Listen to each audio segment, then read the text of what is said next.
નમસ્કાર મિત્રો દેશ અને દુનિયાના સુપરફાસ્ટ સમાચારમાં તમારું સ્વાગત છે।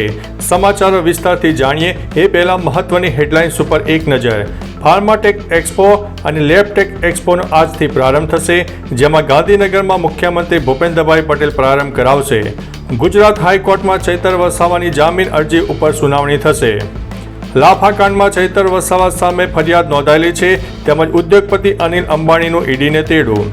₹17,000 કરોડના લોન કૌભાંડમાં સમન્સ આપવામાં આવ્યું છે। મોરબીમાં આમ આદમી પાર્ટીની સભામાં લાફાવાળી થઈ, જેમાં ઈસુદાન ગઢવીને સવાલ કરનારને લાફો ઝીકી દેવાયો। તેમજ મહેસાણા અર્બન બેંકની ચૂંટણીમાં વિશ્વાસ પેનલની જીત થઈ છે, જેમાં 10,000 કરતાં વધુ લીડથી વિશ્વાસ પેનલનો વિજય થયો છે। રશિયામાં ભયંકર ભૂકંપથી ફાટ્યો છે 600 વર્ષ જૂનો જ્વાળામુખી। મોરબીમાં આમ આદમી પાર્ટીની જાહેર સભામાં લાફાવાળી, ઈસુદાન ગઢવીને સવાલ કરનારને ઝીકી દેવાયો છે લાફો। આપના કાર્યકરે સવાલ પૂછનાર યુવકને મારી દીધો લાફો। રાજનગર સોસાયટીમાં હતી આમ આદમી પાર્ટીની સભા। એમએલએ હાર્દિક પટેલની આંદોલનની ચીમકી, સીએમને લખ્યો પત્ર, તમે ભૂમિપૂજન તો કર્યું, પરંતુ તેનું 1% પણ કામ થયું નથી।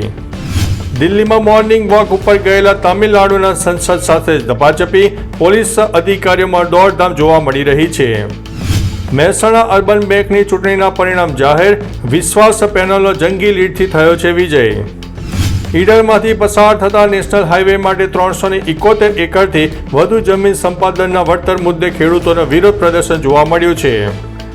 દૂધસાગર ડેરીની 65મી વાર્ષિક સાધારણ સભા યોજાઈ, પશુપાલકો માટે 437 કરોડના ભાવ વધારાની જાહેરાત કરવામાં આવી છે। સુરત પોલીસની ત્રીજી આંખ, ગુનાખોરી પર નિયંત્રણ માટે 20 ડ્રોનનો ઉપયોગ કરાશે। 9 ઓગસ્ટના રોજ રક્ષાબંધનનો તહેવાર છે, ત્યારે અમદાવાદના સરસપુર બજારમાં અત્યારથી જ રોનક જોવા મળી રહી છે। ઓપરેશન સિંદૂરવાળી નવી રાખડીઓ આ વખતે જોવા મળી રહી છે। ઓગસ્ટની શરૂઆત સાથે રાજ્યમાં વરસાદ ઘટ્યો છે। આગામી અઠવાડિયે અનેક જિલ્લામાં વરસાદની શક્યતા છે।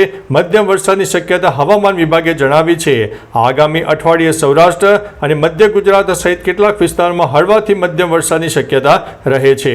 તો ચાલો મિત્રો, ફરીથી દેશ અને દુનિયાના સુપરફાસ્ટ સમાચાર લઈને મળતા રહીશું। ત્યાં સુધી અમને રજા આપશો।